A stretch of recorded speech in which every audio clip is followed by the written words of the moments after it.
Mheshimiwa Mwenyekiti, nakushukuru sana kwa kunipa nafasi kwa jioni hii ya leo kuweza kuchangia hotuba ya bajeti ofisi ya Waziri Mkuu. Binafsi nipende kumshukuru Mwenyezi Mungu kwa kutupa uzima na afya njema kuweza kuhudhuria katika bunge lako tukufu. Lakini pia nipende kumshukuru na kumpongeza Mheshimiwa Rais Daktari Samia Suluhu Hassan kwa kazi nzuri ambayo ameendelea kuifanya katika kipindi chake cha uongozi. Mnyonge mnyongeni, haki yake mpeni. Mheshimiwa Rais Daktari Samia Suluhu Hassan amepata uongozi katika kipindi ambacho taifa letu tulikuwa na Mheshimiwa Rais Daktari Dr. John Pombe Magufuli, lakini Mwenyezi Mungu alimpenda. Baada ya kumpenda tukaweza kutupa tunu nyingine ambayo tukampata Mheshimiwa Daktari Samia Suluhu Hassan.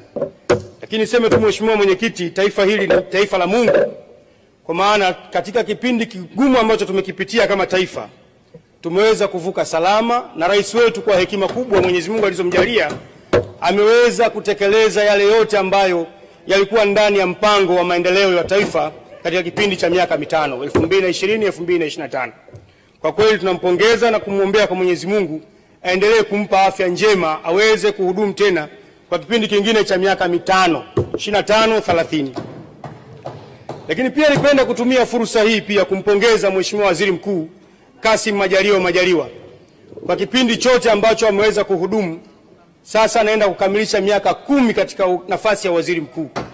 Nampongeza sana Mheshimiwa Waziri Mkuu. Utendaji aliokuwa akiufanya kipindi akiwa waziri mkuu kipindi cha Mheshimiwa Daktari Dr. John Pombe Magufuli ameendelea kuwa hivyo hivyo ama zaidi katika kipindi cha Mheshimiwa Mama Samia Suluhu Hassan. Mheshimiwa Waziri Mkuu, hongera sana. Kazi yako ni njema, tumeiona. Umekuwa msaada mkubwa kwa serikali ya Daktari Samia Suluhu Hassan sehemu zote katika taifa hili. Lakini pia umekuwa mstari wa mbele katika kuisimamia serikali na mawaziri wote ndani ya serikali ya Mheshimiwa Rais Daktari Samia Suluhu Hassan. Lakini Mheshimiwa Waziri Mkuu, umekuwa ukifanya ziara maeneo mbalimbali. Hata hivi karibuni ulikuja jimboni kwetu Manonga na ndani ya wilaya yetu ya Igunga, na umeingia kipindi ambacho tulikuwa kipindi kirefu hakuna mvua, zilikuwa zimesimama. Lakini siku umeingia wewe Mheshimiwa Waziri Mkuu, mvua ilinyesha kubwa sana ndani ya wilaya yetu ya Igunga. Mwenyezi Mungu na wewe pia ni shahidi kwamba ilikuwa ni neema na wananchi walifurika kukusubiria Mheshimiwa Waziri Mkuu. Pamoja na mvua kubwa, wananchi wa Simbo walijaa, walivumilia, walinyeshewa na mvua. Ama hakika Mwenyezi Mungu amekubariki. Na tunakuombea kwa Mwenyezi Mungu, Mheshimiwa Rais ikampendeza akapata tena awamu ya kwake 25-30. Tunakuombea ikimpendeza Mheshimiwa Rais akurudishe kwenye nafasi hiyo ya waziri mkuu, kwani unatosha na unaweza kufanya hii kazi vizuri. Kwani umekuwa ni kiongozi unaoleta matumaini kwa Watanzania. Mungu aendelee kukubariki na aendelee kukupa afya njema Mheshimiwa Waziri Mkuu. Kingine ambacho naweza nikasema katika huu mpango ambao umewasilisha Mheshimiwa Waziri Mkuu, kwa kweli kuna mambo makubwa ambayo watu huwa wanadhani kwamba rais anapokuwa madarakani, kwa mfano akimaliza bajeti tunapomaliza bajeti mwezi wa 6, watu wanadhani fedha huwa zinabaki kwenye akaunti za mabenki kwamba zipo tu. Hawajui kwamba fedha tunazikusanya, fedha tunazitafuta. Na mfano ni katika kipindi hili la bunge la bajeti tunapanga mipango ya maendeleo ya miaka mingine mitano au kwa kutekeleza kwa bajeti ya mwaka mmoja. Lakini katika utafutaji wa fedha huwa tunazitafuta kutokana na makusanyo. Kwa mfano tulikuwa na bajeti ya trilioni 50 ambayo tumeenda kukamilisha mwezi huu wa 6. Mheshimiwa Mwenyekiti, tunapokuwa na bajeti hii tuna fedha ambazo zingine tunazikusanya kutokana na mapato yetu ya ndani. Tumejiwekea kukusanya trilioni 30, 29 point something. Lakini tunakuwa na deficit ya bajeti nyingine ambayo fedha hizi zingine tunakopa kutoka katika mataifa mbalimbali, kutoka kwenye mashirika makubwa ya kifedha, lakini pia ni fedha zingine zinatoka kwa wahisani. Kwa unaweza ukaona kwamba hatuna fedha ambazo zinakuwepo tu. Tukimaliza manake kuna fedha tunazitafuta kupitia kukusanya kodi. Kuna watu wanasema tunadaiwa trilioni 97. Ni kweli tunadaiwa trilioni 97. Lakini trilioni 97 tumedaiwa kuanzia lini? Ni fedha ambazo ni muendelezo kuanzia awamu ya kwanza ya Mwalimu Julius Kambarage Nyerere, ni madeni ya awamu ya pili ya Mwalimu Ali Hassan Mwinyi, madeni ya muendelezo ya Mheshimiwa Mkapa, madeni ya muendelezo ya Daktari Jakaya Mrisho Kikwete, ni madeni ya muendelezo ya Dr. John Pombe Magufuli, na hivyo ni madeni mwendelezo katika serikali ya Daktari Samia Suluhu Hassan. Ni madeni ambayo tumeanzia chini mpaka leo kufikia deni la trilioni 97. Lakini hili deni ukilinganisha na mataifa mengine, kwa mfano katika taifa la Kenya, jirani zetu, ambao wao uchumi wao ni mkubwa, lakini tunawakimbiza, tunawafuata, wao wana deni la karibu trilioni 200, zaidi ya trilioni 200. Sisi tuna trilioni 97. Wenzetu wana deni zaidi ya trilioni 200. Bado kumbe sisi ni taifa himilivu na tuna uwezo wa kukopa, na serikali, kopeni tutekeleze miradi ya maendeleo. Fedha hizi tunazozikopa hatuzikopi kwa ajili ya kuja kulipana mishahara. Fedha hizi tunazozikopa zinaenda kutekeleza miradi mbalimbali ya maendeleo. Tumeona wakati tunaanza ujenzi wa reli ya SGR, Dr. Magufuli alitafuta fedha, ni fedha hizo za mikopo. Tumeanza kujenga kutoka Dar es Salaam tukaja mpaka Morogoro, na zikajengwa zingine kutoka Morogoro kuja Dodoma. Mheshimiwa Daktari Samia Suluhu Hassan wakati anaingia hakukuwa na fedha za kujenga treni kuanza kumalizia, lakini pia kuanzisha loti zingine, kwa maana ya kutoka Mwanza, Isaka, Tabora Makutopora, lakini pia Tabora kwenda Kigoma. Fedha hazikuwepo. Nampongeza Mheshimiwa Daktari Samia Suluhu Hassan kwa kutafuta fedha kwa ajili ya kuwekeza, na leo tumeona treni ya umeme kutoka Mwanza kuja Isaka tumeshapata 62%. Zaidi ya ujenzi umeshakafikia hatua ya 62%. Pongezi nyingi sana, kazi ni nzuri, tunaendelea kuiunga mkono, na tunasema sisi kwa sababu tunaruhusiwa kuendelea kukopa, tukope tukamilisha hii miradi, na fedha tunazozikusanya tunaenda tunalipa madeni kidogo kidogo mpaka hata miaka 20, miaka 30. Taifa letu lina himilivu na linaweza kulipa haya madeni. Mtu ambaye hawezi kulipa madeni hawezi kukopesheka. Mheshimiwa Mwenyekiti, tunaunga kazi zote nzuri. Tumeona mradi mkubwa wa bwawa la Mwalimu Nyerere, Julius Kambarage Nyerere kule, la megawati 2115 limekamilika. Hongera sana serikali ya Daktari Samia Suluhu Hassan kwa kazi nzuri imefanyika. Taifa hili lilikuwa na uhaba wa umeme. Tuna upungufu, tunazalisha umeme wa megawati 1700, lakini katika 1700 tulikuwa na deficit, bado kuna upotevu. Tulikuwa tunaweza kupeleka kwenye mfumo wa grid ya umeme 1400. Leo tunazungumza tuna grid ya umeme, tunazalisha grid ya umeme megawati zaidi ya 4000. Kwa kweli ni hatua kubwa, tunaipongeza sana serikali, na tunajua kwamba hizi kazi zote ni kuhakikisha kwamba tunamkwamua Mtanzania, kumuondoa katika kiza, kumpeleka katika maendeleo. Tumeona katika maeneo yetu leo nchi nzima hakuna kijiji ambacho hakina umeme. Hii kazi ni nzuri, hongereni sana. Wanasema kwa nini mmepongeza nyinyi wabunge wa CCM? Sasa kama kazi inafanyika, kwa nini tusipongeze? Mtu anapofanya kazi vizuri ni lazima apongezwe. Leo tuna vitongoji 1066 nchi nzima. Vitongoji vilivyopelekewa umeme ni vitongoji 1033. Tumebakiza vitongoji 1031. Hii ndio kazi ambayo sisi wabunge wa CCM tunaishauri serikali itafute fedha ili iwekeze, ili wananchi wetu waweze kupata umeme maeneo yote. Ni katika eneo ambalo pia serikali, kopeni fedha zije zipeleke umeme katika vitongoji vyote ili nchi nzima iweze kuenea umeme. Na huko tunaona mabadiliko makubwa sana kwenye vijiji vyetu. Vijiji ambavyo vilikuwa havina umeme, vikipata umeme tunaanza kuona maendeleo pale. Kwenye eneo la kijiji watu wakilala saa 2 leo wanalala mpaka saa 7. Taarifa. Mheshimiwa Mwenyekiti, nataka kumpa taarifa mzungumzaji pamoja na mchango mzuri. Pale kwenye jimbo la Kibiti kuna vitongoji na kuna vijiji viko visiwani kabisa. Tangu uhuru walikuwa wategemei na hatukutegemea kupata umeme. Leo ninavyozungumza bilioni 3.8 imekwenda na umeme kule huko puka. Mheshimiwa Gulamali, unaipokea taarifa hiyo? Naipokea taarifa Mheshimiwa. Nimenikumbusha hata jimboni kwangu nilipewa na serikali hii ya Daktari Samia Suluhu Hassan bilioni 15 kupeleka umeme vijiji vyangu vyote jimbo zima, na sasa umeme unawaka. Kwa nini sipongeze?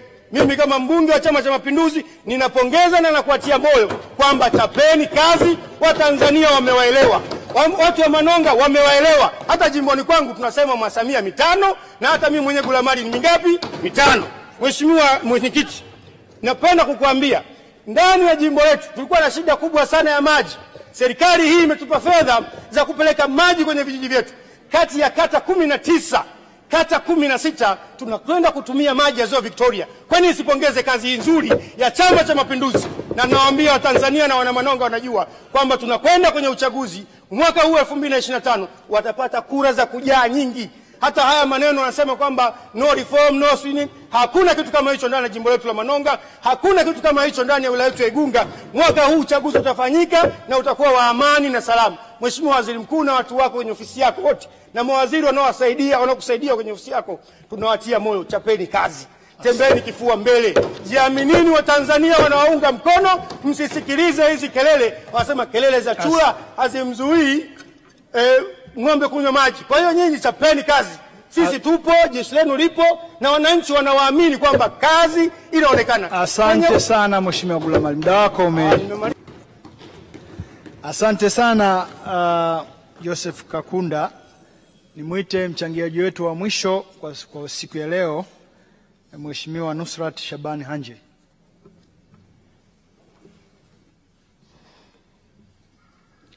Asante Mheshimiwa Mwenyekiti kwa kunipa nafasi na mimi niweze kuchangia hotuba ya ofisi ya Waziri Mkuu, na nianze kwa kumpongeza Mheshimiwa Waziri Mkuu na kumshukuru kwa utumishi wake.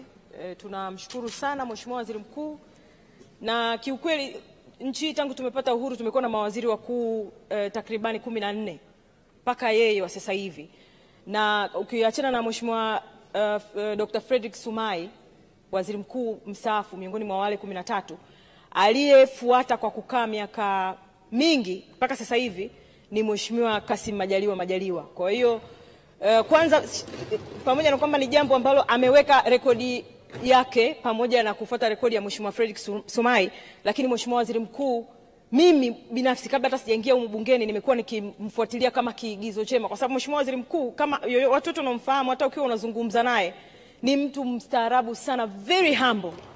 Kwa hiyo asante sana Mheshimiwa Waziri Mkuu, tunakushukuru sana baba yetu kwa utumishi wako na humbleness yako na namna ambavyo umekuwa tayari kuwasikiliza watu wote ni wako. Nakumbuka hata mara kwanza kabisa nimekuja, miongoni mwa watu ambao nilienda pia kusalimiana naye ilikuwa ni yeye. Na tunasema hivyo ni kwa sababu pia amemsaidia sana Mheshimiwa Rais katika majukumu yake kwa nafasi yake kama kiongozi wa shughuli za serikali bungeni. Na kwa sababu Mheshimiwa Waziri Mkuu bado ana nguvu, inawezekana bado akaendelea kutumika katika maeneo mengine, lakini sidhani kama kuna mtu ana wasiwasi na utendaji wa Mheshimiwa Waziri Mkuu na humbleness yake. Mheshimiwa Mwenyekiti, nitachangia sehemu chache sana kwa sababu mimi ninawakilisha katika kundi la vijana katika bunge hili, na itakuwa si busara na hata nielewa kama sitazungumza kuhusu tatizo la ajira kwa vijana kwenye nchi yetu. Sasa wajumbe wa kamati wametoa maoni yao, na mimi ninakubaliana na mapendekezo na maoni ya kamati kuhusiana na suala la ajira na uhusiano katika ile mifuko ya kukopesha vijana, na pia tunapongeza serikali kwamba wameamua warudishe utaratibu mpya wa kukopesha vijana. Lakini kuna jambo moja specific, wakati sisi vijana wa nchi hii bado hatujatosha kwenye ajira za serikali zinazotangazwa, lakini katika soko la ajira bado kuna gap kubwa sana. Watanzania wengi vijana bado wana changamoto ya kujikimu kwa sababu hawawezi kujitegemea. Sasa wakati sisi tuko katikati ya lindi hilo, Mheshimiwa Mwenyekiti, kumeibuka wimbi kubwa la raia wa kigeni ambao wanafanya kazi za wazawa kinyume na sheria ya mwaka 2015 ambayo inaitwa sheria ya kuratibu ajira za wageni nchini. Sasa watu wanafahamu mpaka kuna maeneo ambako raia wa kigeni ambao wengine ni wa China na Waturuki wanafanya mpaka Uber na Bolt zile kwenye magari, wanaendesha yale, wanafanya kazi ambazo tunaweza tukazifanya sisi vijana wa Tanzania. Lakini hawa wa raia wa kigeni wamejaa pale Kariakoo kiasi kwamba sisi, yani wanauza mpaka hereni za 3,000. Sasa sisi kama vijana wa Tanzania, mawinga pale Kariakoo watafanya shughuli gani? Kwa hiyo ni busara sana tuliangalia hili jambo. Ni jambo ambalo kwa kweli linaathiri shughuli za wazawa kama Watanzania sisi. Mheshimiwa Mwenyekiti, ukifuatilia pia utafahamu kwamba raia hao ambao ni wa kigeni wanafanya shughuli mpaka za kwenda kugonga kwenye nyumba za watu, nyumba moja baada ya nyingine. Wanakuwa na kigari chao wamejaza vyombo mule, wanapita nyumba moja baada ya nyingine. Wanakuwa na Mtanzania mmoja amemtanguliza pale. Sasa Mheshimiwa Mwenyekiti, tunakwenda wapi? Kwa sababu tunajua kuna utaratibu wa kuratibu ajira za wageni, lakini wamefika hatua ambayo mpaka sisi tunashangaa. Kulikuwa kuna mnyororo wa thamani wa kiuchumi hapo katikati. Watanzania walikuwa wanaweza kwenda China, wanafunga mzigo, wanakuja hapo Dar es Salaam Kariakoo, wanawauzia wengine wa hapa ambao wanao watachukua, watapeleka pale Singida mjini na wengine watatoka Ikungi watakwenda Singida mjini, watachukua mzigo watapeleka Ikungi. Wakifika pale Ikungi, kuna mwingine atachukua pale Ikungi atapeleka ndani huko Isuna na ndani kabisa. Kwa hiyo hapa katikati kote wanakopita kuna hela ambayo inaachwa, ambao hawa ni Watanzania ambao walikuwa wanapata chochote katika huo mnyororo. Sasa hivi kama raia wa kigeni anaweza kutoka China moja kwa moja akachukua ile hela za katikati hapa zote akachukua yeye, maana yake hapa Watanzania na sisi tunakosa. Sasa tuende wapi? Yani sisi kama raia wa Tanzania, vijana wa Tanzania waende wapi? Kama imefika hatua, mimi bado siamini kabisa kwamba tumeshindwa kufuatilia jambo na kulidhibiti. Mheshimiwa Mwenyekiti, ninaomba wakati unakuja kufanya mahitimisho, serikali tueleze wanachukua hatua gani kudhibiti wimbi kubwa la raia wa kigeni ambao wanakuja Tanzania, wanakuja kwenye nchi yetu, wanakwenda mpaka vijijini, wanakwenda kufanya shughuli ambazo zingeweza kufanya na vijana wa Tanzania na wakina mama wa Tanzania ambao wangeweza kufanya hizo shughuli. Na mimi naamini tuna intelijensia ya kutosha kubaini ninavyovisema. Ninaomba msipige hoja lungu, niendeni mkafuatilie ili mjue kama hiki kitu kipo kinafanyika, kwa sababu kinazungumzwa kila siku. Leo ulikuwa una uwezo, mama yule akaenda dukani akanunua mchele kwenye duka la Mangi, alafu akarudi kwenye kibanda chake cha kupikia mamalishe, akapika wali, akapika na vitumbua. Asubuhi akauza vitumbua kwa yule babalishe au nani mtu wa dukani Mangi anayeuza duka. Taarifa Mheshimiwa Mwenyekiti. Na mchana Mheshimiwa Mwenyekiti, taarifa wali na akamuuzia yule. Bado kuna namna ambapo wanabadilishana. Mheshimiwa Hanje, kuna taarifa kutoka kwa Mheshimiwa Jacqueline Msongozi. Asante sana Mheshimiwa Mwenyekiti kwa kunipa fursa. Mheshimiwa Mwenyekiti, nataka nimpe taarifa mchangiaji anayechangia sasa. Ni kweli kabisa anachokisema. Ukiangalia nchi za jirani ndugu zetu wa nchi za jirani wamekuwa wakienda mpaka kwenye mashamba yetu huko vijijini. Wakati huu wa mavuno wanakwenda kule kwenda kuwarubuni wananchi kwa kununua mazao kwa bei ya chini. Wanapeleka mpaka mifuko kule mashambani. Sasa mimi nadhani kwamba iko haja ya kuhakikisha kwamba halmashauri zetu kule usimamizi ukawe usimamizi mzuri, kwa sababu mimi ninachofahamu huwezi kutoka hapa ukaenda nchi za jirani za wenzetu ukaingia mpaka mashambani kwao. Kwa hiyo wanaona kuna loophole katika nchi yetu ya Tanzania ya kwenda huko na kufanya vitendo kama hivyo. Asante. Mheshimiwa Hanje, unapokea taarifa hiyo? Mheshimiwa, raia wa kigeni wanakopesha mpaka ile ya kukopesha ya bukubuku kila siku. Wanaenda wanagonga kama Waha wamerudi wote Kigoma. Kwa hiyo napokea taarifa yake. Mheshimiwa Mwenyekiti, naomba niendelee kwenye hoja yangu ya pili. Nitazungumzia kuhusiana na mamlaka ya udhibiti wa dawa za kulevya. Ninaomba nimpongeze sana Kamishna Jenerali wa mamlaka ya kudhibiti dawa za kulevya nchini, Jenerali Erastus Limo. Nafikiri jina sijalikosea. Lakini wanafanya kazi nzuri sana. Kwa sababu najua waathirika wakubwa wa madawa ya kulevya nchini ni pamoja na vijana. Na kuna sababu nyingi, sidhani kama kuna muda wa kuzizungumza sababu ambazo zinapelekea watu waingie kwenye madawa ya kulevya. Lakini niwapongeze sana kwa jambo moja. Wameweza mpaka sasa hivi kutumia teknolojia kwa ajili ya kubaini, kufuatilia na kudhibiti dawa za kulevya nchini. Tunapoteza vijana wengi sana kwa sababu ya matumizi ya dawa za kulevya. Mheshimiwa Mwenyekiti, ukienda kwenye zile nani za uraibu kule unaweza ukaumia roho sana. Kwa hiyo niwapongeze na niwaombe wasiache, kwa sababu sasa hivi Dar es Salaam huko hakufai. Yani kuna hizo baa wanashisha humo, yani ni hapafai kabisa. Yani tunaomba muendelee kukazia hapo na serikali itaunga mkono. Jambo la mwisho kabisa, sio kwa umuhimu, niwaambie tu hakuna mtu anayeweza kuzuia uchaguzi jamani. Kuna vitu vingine mnaweza mkampa mtu jina bure, alikuwa hata hamna haja ya kufanya naye jambo lolote. Ilikuwa tu ni jambo la kuliacha tu lipite. Hakuna mtu mwenye uwezo wa kudhibiti uchaguzi. Mimi nilikuwa mjumbe wa kamati kuu ya Chadema. Pale hakuna hata wapiga kura milioni 5. Uwezi ukawaambia watu wazunguke mikoani wakatafute signature milioni 15. Yaani ni automatically, ni natural death. Kwa hiyo hakukuwa na haja ya kutumia nguvu. Achaneni watu, hawana hata pesa za kuzunguka kwenye mikoa kufanya mkutano ya hadhara huko. Kwa hiyo nafikiri shughuli nyingine, Mheshimiwa Waziri Mkuu, kama ulivyoongeza budget, nimeona budget ya uchaguzi imeongezeka. Hebu tuende kwenye mambo ya msingi. Watu wengine wanafanya shughuli nyingine, wanaweza kuanzisha wakawa kikundi cha harakati kwenye nchi. Viko vingi, kuna NGOs zimesajiliwa za harakati, lakini masuala ya uchaguzi nafikiri msiondoke kwenye focus. Tuendelee kwenye masuala ya uchaguzi watu watafanya, na mkitaka kujua kama hakuna anayeweza kuzuia uchaguzi, kama kungekuwa kuna watu wanaweza kuzuia uchaguzi, hata jana pale watu wanamchukua wasingemchukua. Achane na hizo habari, tuendeni kwenye focus, uchaguzi upo.